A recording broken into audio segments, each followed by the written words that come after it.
जय श्री कृष्णा। राधे राधे। आइए सुनते हैं आज एकादशी पर माता लक्ष्मी और भगवान विष्णु की यह कथा। यह कथा सुनने मात्र से सोए हुए भाग्य को जगाती है। माता लक्ष्मी और भगवान विष्णु की यह एक अनोखी कथा है। भगवान विष्णु और सौभाग्य और धन की देवी माँ लक्ष्मी जी के साथ मृत्युलोक भ्रमण की कथा का अमृत पान करेंगे। परमेश्वर के 3 मुख्य स्वरूपों में से एक भगवान विष्णु का नाम स्वयं है। धन की देवी माँ लक्ष्मी जी के साथ लिया जाता है। शास्त्रों में कथाओं के अनुसार माँ लक्ष्मी हिंदू धर्म में धन संपदा, शांति, सौभाग्य और समृद्धि की देवी मानी जाती हैं। माता लक्ष्मी जी भगवान श्री विष्णु जी की अर्धांगिनी है।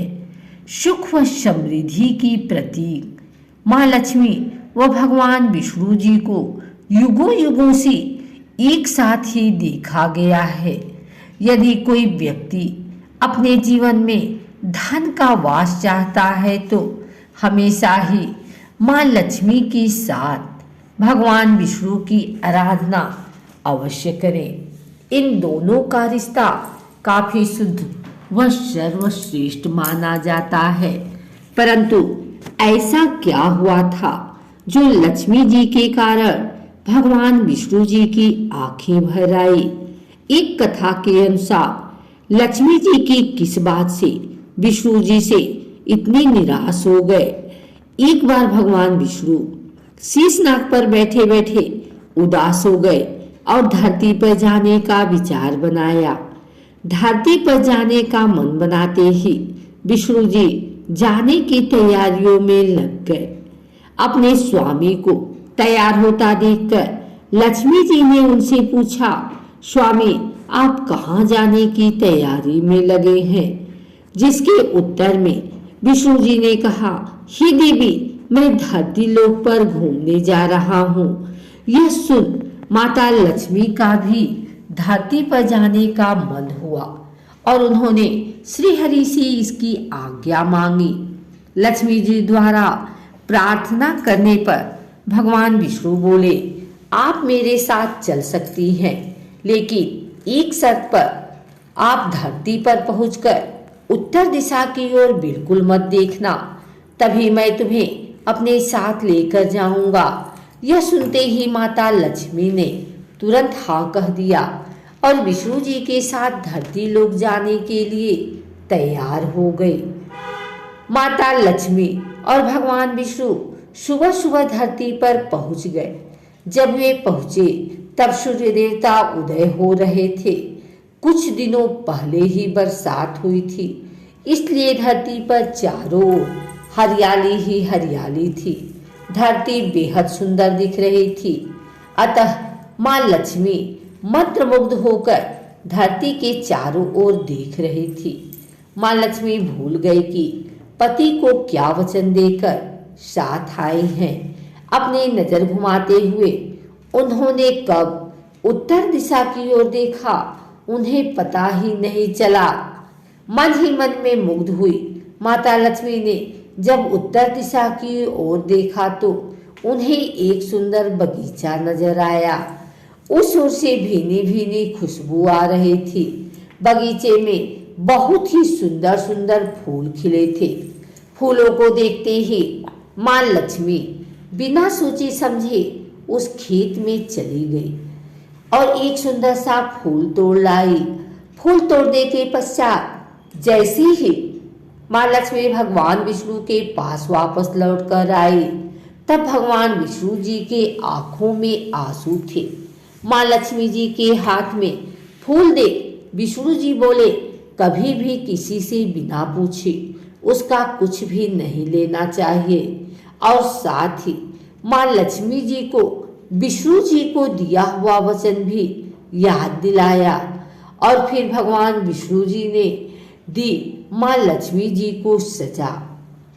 माँ लक्ष्मी जी को अपनी भूल का जब आभास हुआ तो उन्होंने भगवान विष्णु जी से इस भूल की क्षमा मांगी।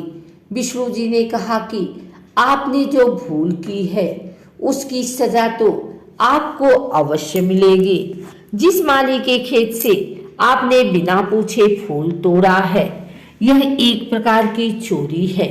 इसलिए अब आप 3 वर्षों तक माली के घर नौकर बनकर रहें। उसके बाद मैं आपको बैकुंठ में वापस बुलाऊंगा। भगवान विष्णु का आदेश माता लक्ष्मी जी ने चुपचाप सर झुकाकर मान लिया। जिसके बाद मां लक्ष्मी जी ने एक गरीब औरत का रूप धारण किया और उस खेत के मालिक के घर गए। माधव नाम के उस मालिक का एक झोपड़ा था, जहां माधव की पत्नी, 2 बेटी और 3 बेटियां साथ रहते थे। माता लक्ष्मी जी ने जब एक साधारण औरत बनकर माधव के झोपड़े पर पधारी तो माधव ने पूछा, बहन आप कौन हो? तब माँ लक्ष्मी ने कहा, मैं एक गरीब औरत हूँ, मेरी देखभाल करने वाला कोई नहीं। मैंने कई दिनों से खाना भी नहीं खाया। मुझे कोई भी काम दे दो, मैं तुम्हारे घर का काम कर लिया करूँगी और इसके बदले में आप मुझे अपने घर के एक कोने में आश्रा दे देना। माधव बहुत ही अच्छे दिल का मालिक था। उसे दया आ गई, लेकिन उसने कहा, बहन मैं तो बहुत ही गरीब हूँ। मेरी कमाई से मेरे घर का खर्च काफी कठिनाई से चलता है। लेकिन अगर मेरी 3 बेटियां हैं, उसकी जगह 4 बेटियां होती तो भी मुझे गुजारा करना पड़ता। अगर तुम मेरी बेटी बनकर और जैसा रूखा सूखा हम खाते हैं उसमें खुश रह सकती हो तो बेटी अंदर आ जाओ। माधव ने माँ लक्ष्मी जी को अपने झोपड़े में शरण दी और माँ लक्ष्मी जी ने 3 साल तक उस माधव के घर नौकरानी बनकर रही। कथा के अनुसार कहा जाता है कि जिस दिन माँ लक्ष्मी जी माधव के घर आई थी, उसके दूसरे दिन ही माधव को फूलों से इतनी आमदनी हुई कि शाम को उसने एक नई गाय खरीद ली। फिर धीरे धीरे माधव ने जमीन खरीद ली और सबने अच्छे अच्छे कपड़े भी बनवा लिए। कुछ समय बाद माधव ने एक बड़ा पक्का घर बनवा लिया। माधव हमेशा सोचता था कि मुझे यह सब इस महिला के आने के बाद मिला है। इस बेटी के रूप में मेरी किस्मत आ गई है।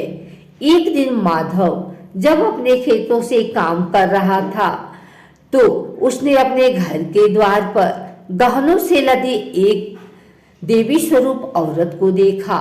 जब निकट गया तो उसे आभास हुआ कि यह तो मेरी मुंह बोली चौथी बेटी यानी वही औरत है। कुछ समय के बाद वह समझ गया कि यह देवी कोई और नहीं बल्कि स्वयं माँ लक्ष्मी है।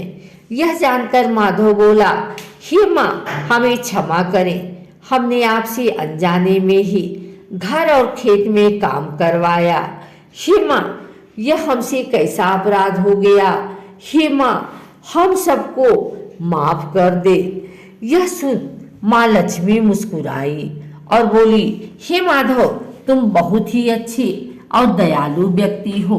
तुमने मुझे अपनी बेटी की तरह रखा, अपने परिवार का सदस्य बनाया। इसके बदले मैं तुम्हें वरदान देती हूँ कि तुम्हारे पास कभी भी खुशियों की और धन की कमी नहीं रहेगी। तुम्हारे सारे सुख मिलेंगे जिसके तुम हकदार हो। इसके पश्चात माँ लक्ष्मी अपने स्वामी श्री हरि के द्वारा भेजे रथ में बैठकर बैकुंठ चली गई। हे माँ मेरी नम्र विनती है कि जैसे माधव पर कृपा दृष्टि रखी वैसी ही कृपा दृष्टि हमारे समाज और देश पर रखना।